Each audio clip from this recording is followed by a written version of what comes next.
नमस्कार दोस्तों, मैं डॉक्टर स्वप्निल सागर जैन निरामय होम्योपैथी के अपने इस YouTube चैनल पर आप सभी का बहुत बहुत स्वागत करता हूं। दोस्तों, आप लोगों में से बहुत सारे लोग मेरे लाइव सेशन में हमेशा उपस्थित होते हैं।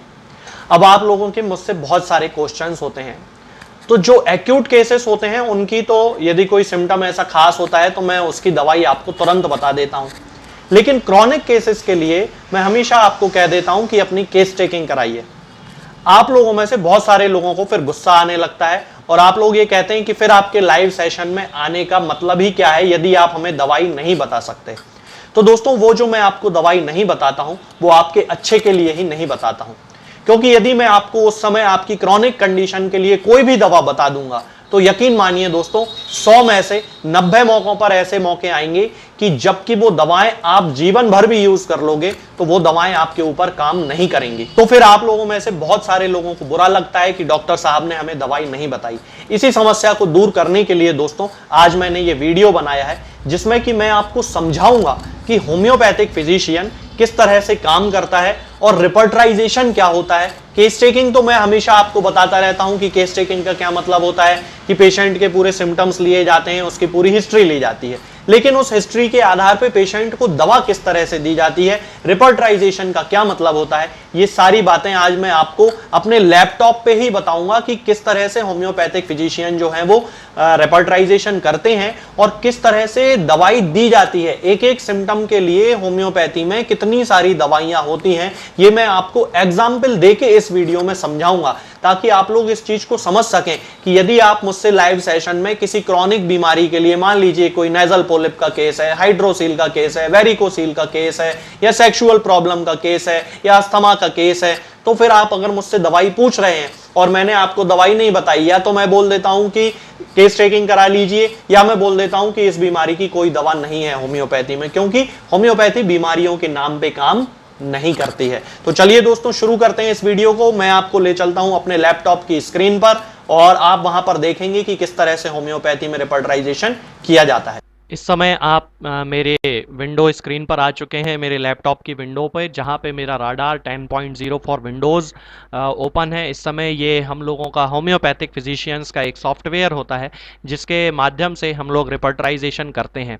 और अब आप इस सॉफ्टवेयर में यहाँ पर देख सकते हैं, इस हिस्से को देखिए दोस्तों, जहाँ पे मेरा कर्सर है, इस हिस्से में ये जो सिम्टम्स यहाँ पर दिए हुए हैं, इन सिम्टम्स को आप देखिए, अलग अलग तरह के ये जो सिम्टम्स हैं वो होते हैं। अब एक सिम्टम के लिए मान लीजिए मैं आपको एक सिम्टम, आपने कोई भी मुझे बताया, जैसे कोई अस्थमा का पेशेंट है, उसने मुझसे पूछा सर अस्थमा है, मुझे क्या करना चाहिए, दवाइयाँ कौन सी लेना चाहिए। तो मैंने यहाँ पर ये अस्थमा टाइप करके रखा हुआ है। अस्थमा को मैं यहाँ पे सर्च करूँगा और अस्थमा को जब मैं सर्च करूँगा तो अस्थमा के मेरे पास दोस्तों यहाँ पर देखिए इस समय 535 सिम्टम है। आप इस देख सकते हैं इस कर्सर को, जहाँ पे ये कर्सर है, ये 535 सिम्टम है मेरे पास अस्थमा के। और इन 535 सिम्टम्स में से अब मुझे उस पेशेंट के सिम्टम्स समझना बहुत ज़्यादा ज़रूरी है, उससे पूछना बहुत ज़्यादा ज़रूरी है कि आखिर उसको अस्थमा के साथ और कौन कौन से सिम्टम्स होते हैं। एग्जाम्पल के तौर पे मैं अब आपको बता देता हूँ। मान लीजिए कोई पेशेंट है जिसको कि अस्थमा है और उसको अस्थमा के साथ चिंता होने लगती है, तब मैं उसका सिम्टम लूँगा, माइंड में एंजाइटी हुई, एंजाइटी मतलब चिंता, अस्थमा के साथ। तो इस सिम्टम को मैं सिलेक्ट करूंगा और इस सिम्टम को सिलेक्ट करने के बाद मैं 2 नंबर की विंडो पे ले जाऊंगा। मैंने इसको सिलेक्ट कर लिया है। अब मान लीजिए उसने मुझे बोला कि डॉक्टर साहब मुझे अस्थमेटिक प्रॉब्लम जो होती है वो, मान लीजिए वो फीमेल है कोई, और फीमेल में उसने मुझे बताया कि उसको मेंसेस के दौरान बड़ी प्रॉब्लम होती है अस्थमा में। यहाँ पे मेंसेस टाइप कर लिया है और मैं यहाँ पर देखूंगा कि मेंसेस से उसके रिलेशन है, तो उसमें उन्होंने मुझे बताया कि जैसे ही उनके मेंसेस आते हैं तो वो एग्रावेशन हो जाता है। तो मैं यहाँ पे सिम्टम लूंगा respiration asthmatic menses during aggravation. ये मैंने उनका सिम्टम लिया, मैंने इसको 2 नंबर की विंडो पे ले जाके रख दिया। अब केवल इन 2 सिम्टम्स के लिए यदि मैं दोस्तों देखूं तो मेरे पास 15 दवाइयां हैं। अब आप देखिए, एक पेशेंट के लिए मेरे पास 15 दवाइयां हैं। अब इन 15 दवाओं में से मुझे सिलेक्ट करना है कि उस पेशेंट को मुझे कौन सी मेडिसिन देना है। अब दोस्तों यदि उसने हमें पेशेंट ने बताया कि डॉक्टर साहब अस्थमा की हमें प्रॉब्लम तो है ही, उसके साथ साथ अस्थमा हमारा एग्रावेट होता है, जैसे उससे हमने पूछा कि एग्रावेट कब होता है, मतलब कि आपके जो सिम्टम्स होते हैं वो कब एग्रावेट होते हैं, तो अगर मैं अस्थमा को एग्रावेशन के लिए लिखूं तो अस्थमा का जो एग्रावेशन आएगा मेरे पास वो 57 सिम्टम्स में एग्रावेशन होता है। अब एग्रावेशन भी कैसे होता है, मतलब कि अस्थमेटिक पेशेंट के जो सिम्टम्स होते हैं वो किस तरह से बढ़ते हैं। तो देखिए, मॉर्निंग में बेड पे लेटे हुए एग्रावेशन है, शाम को बेड पे लेटे हुए एग्रावेशन है। यहाँ पे इस वाले को देखिए, asthmatic evening lying down after, यानी कि शाम को बैठा रहे तो ठीक है, लेकिन जैसे ही वो बिस्तर पे लेटेगा तो उसको एग्रावेशन हो रहा है। इसके साथ साथ ही ये वाला सिम्टम देखिए, ठंडी हवा से उसको एग्रावेशन हो रहा है, कोल्ड एयर से एग्रावेशन हो रहा है, कोल्ड ड्रिंक से एग्रावेशन हो रहा है। तो इसके आधार पे ये सारी दवाएं जो हैं दोस्तों वो बदलती चली जाती हैं। अब आप लोगों में से बहुत सारे लोग मुझसे पूछते हैं, डॉक्टर साहब अस्थमा के आपने 10 वीडियो बना के डाल दिए, 10 मेडिसिन होती हैं क्या अस्थमा की?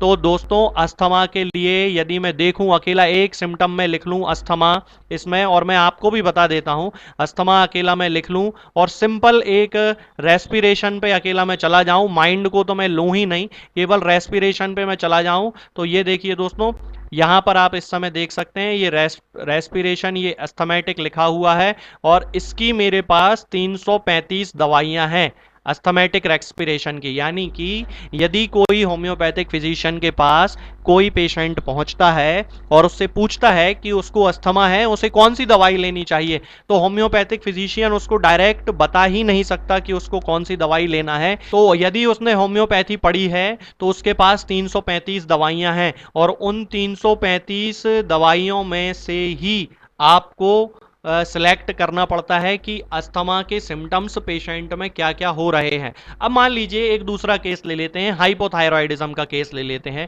अब हाइपोथायरॉयडिज्म मैंने इसमें लिख लिया, पेशेंट को हाइपोथायरॉयडिज्म है, ये मैंने हाइपोथायरॉयड यहाँ पर लिख लिया है। और हाइपोथायरॉयडिज्म को मैंने जब एंटर किया तो मेरे पास अकेले हाइपोथायरॉयडिज्म के लिए जनरल्स में यदि मैं बात करूं तो मेरे पास 36 दवाइयां हैं। अब लोग मुझसे कहते हैं डॉक्टर साहब हर पेशेंट की दवाई अलग अलग क्यों होती है? तो भैया ये होम्योपैथी का नियम है कि हर पेशेंट की जो दवा होती है वो अलग अलग ही होती है, क्योंकि उसका कॉन्स्टिट्यूशन जो होता है, उसका शरीर जो होता है वो हर पेशेंट का अलग अलग होता है। तो अब मेरे पास हाइपोथायरॉयडिज्म की 36 मेडिसिन है। अब मैं आपको एक केस के माध्यम से बताता हूं कि होम्योपैथी में हम लोग रिपर्टराइजेशन कैसे करते हैं। तो मेरे पास इस समय मैंने एक केस ओपन करके रखा हुआ है, ये मेरे एक पेशेंट का केस है जिन्होंने मुझसे केस टेकिंग कराई थी। इन्होंने जब मैंने इनकी केस टेकिंग की तो मैंने इनके जो सिम्टम्स लिए वो ये थे कि पहला जो इनका सिम्टम मुझे लगा कि बहुत इंपॉर्टेंट है, जो इन्होंने मुझे बताया था कि इनके अंदर, इनके दिमाग में हेट्रेड भरी रहती है। हेट्रेड मतलब घृणा भरी रहती है लोगों के प्रति, और मतलब वो यदि कोई उनका कुछ बिगाड़ दे तो बिल्कुल वो बदला लेने के लिए ही खड़े रहते हैं। दूसरा उन्होंने मुझे सिम्टम बताया था कि वो इम्पेशेंस हैं, यानी कि इनके अंदर धैर्य बिल्कुल भी नहीं है। तीसरा जो सिम्टम इन्होंने मुझे बताया था कि ये ऑब्स्टिनेट है, यानी कि बहुत ही ज्यादा जिद्दी हैं। और चौथा जो सिम्टम इन्होंने मुझे बताया था कि ये घमंड बहुत करते हैं, अपनी इन्हें हर चीज पे घमंड है। हालांकि ये जो घमंड वाली बात है ये पेशेंट की, जब डॉक्टर से पेशेंट बात करता है तो उसमें भी समझ में आ जाती है। इसके बाद इन्होंने सपने इनके बताए थे। जब हम केस टेकिंग करते हैं तो पेशेंट्स से सपने पूछे जाते हैं कि उनको सपने किस तरह के आते हैं। तो पेशेंट जब बताता है कि हमें सपने इस तरह के आते हैं, तो इन्होंने हमें बताया था कि ये मर्डर के सपने इनको आते हैं, कि ये किसी का मर्डर कर रहे हैं। तो इस तरह के यदि किसी को सपने आते हैं तो हमें उस सिम्टम को लेना पड़ता है। और सबसे आखिर में मैंने इनका लिया था हाइपोथायरॉयडिज्म, क्योंकि ये जनरल्स में आता है। तो हाइपोथायरॉयडिज्म तो बहुत सारे लोगों को हो सकता है, लेकिन ये जो सिम्टम्स हैं ये बहुत स्पेसिफिक सिम्टम होते हैं। जहां पे इस समय आप मेरे कर्सर को देख रहे हैं, ये माइंड, हेट्रेड, रिवेंजफुल, दूसरा है इम्पेशेंस, तीसरा है ऑब्स्टिनेट, चौथा है हॉटी। तो अब आप इन सिम्टम्स के लिए देखिए, जैसे हॉटी, यदि कोई व्यक्ति, उसको ऐसा लगता है कि वो घमंडी है और डॉक्टर को ये समझ में आ रहा है कि ये बात करते समय घमंड दिखा रहा है, तो उस समय इस सिम्टम के लिए डॉक्टर के पास 135 दवाइयां होती हैं। आप इधर देख सकते हैं बड़ी आसानी से, ये 135 दवाइयां हैं दोस्तों। अब इन 135 में से पूरी 135 तो दी नहीं जा सकती, तो इसलिए 135 में से ये सिलेक्ट करना पड़ेगा कि पेशेंट के कॉन्स्टिट्यूशन से कौन सी मेडिसिन मैच कर रही है। अब इनकी जब हमने टोटलिटी ऑफ सिम्टम निकाली तो इनकी दो दवाइयां हमारे पास आई, पहली आई नेट्रम्यूर और दूसरी आई कैलकेरिया कार्ब। तो ये तो मतलब प्राइमरी मेडिसिन हो गई। अब इसके बाद इनकी लाइकोपोडियम भी सिलेक्ट हुई, नक्स वोमिका भी हुई, लेकेसिस भी हुई, सीपिया भी हुई, कार्सिनोसिन भी हुई, मर्कसॉल भी हुई, ऑरम म्यूरियाटिकम नाइट्रोनेटम भी हुई, साइलिशिया भी, सल्फर भी। इसके साथ इनकी टोटल यहाँ पर इस समय देखिए, ये नीचे मेरा कर्सर है यहाँ पर, जहां पर अभी इस समय आप देख रहे हैं, ये 409 दवाइयां सिलेक्ट हुई हैं इनकी 6 सिम्टम के लिए। मतलब आप समझिए कि केवल ये 6 सिम्टम लेने पर मेरे पास 409 दवाइयां थी। अब आप लोग कहते हैं मुझसे कि जब आप लाइव सेशन लेते हो तो उसमें दवाइयां क्यों नहीं बताते हो, तो उसका रीजन ये है दोस्तों कि आपके एक एक सिम्टम के लिए मेरे पास 100 दवाइयां होती हैं। अब देखिए यहाँ पे 6 सिम्टम है और 409 दवाइयां हैं, तो अब मैं ये 409 दवाएं तो आपको नहीं बता सकता। प्रॉब्लम यही है कि यदि आप सिम्टम मुझे पूरे नहीं बताएंगे तो फिर मैं आपको सही दवाई नहीं बता सकता हूं। ये होम्योपैथी का रिस्ट्रिक्शन होता है, क्योंकि होम्योपैथी इसी तरीके से काम करती है। तो अब इनको मैंने जब इनकी केस टेकिंग की तो मुझे ये पता लगाना बहुत ज़्यादा ज़रूरी है कि ये नेट्रम म्यूरियाटिकम पेशेंट हैं, कि कैलकेरिया की पेशेंट हैं, कि लाइकोपोडियम की हैं, कि ओरम म्यूरियाटिकम की हैं, कि अर्जेंटम नाइट्रिकम की हैं, कि थूजा की हैं, कि काली आयोड की हैं, कि जिंकम मेटालिकम की हैं, कि प्लेटिना की हैं।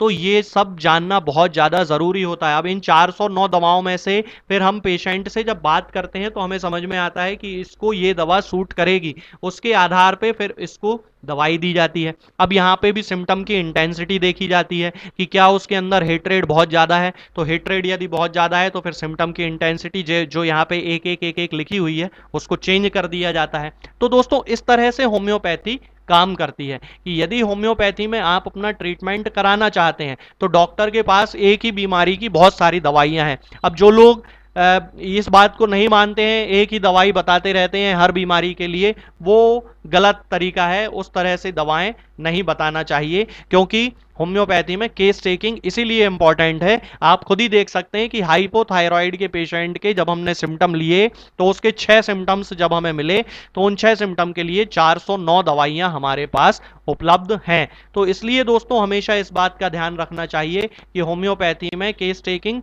जरूर कराना चाहिए।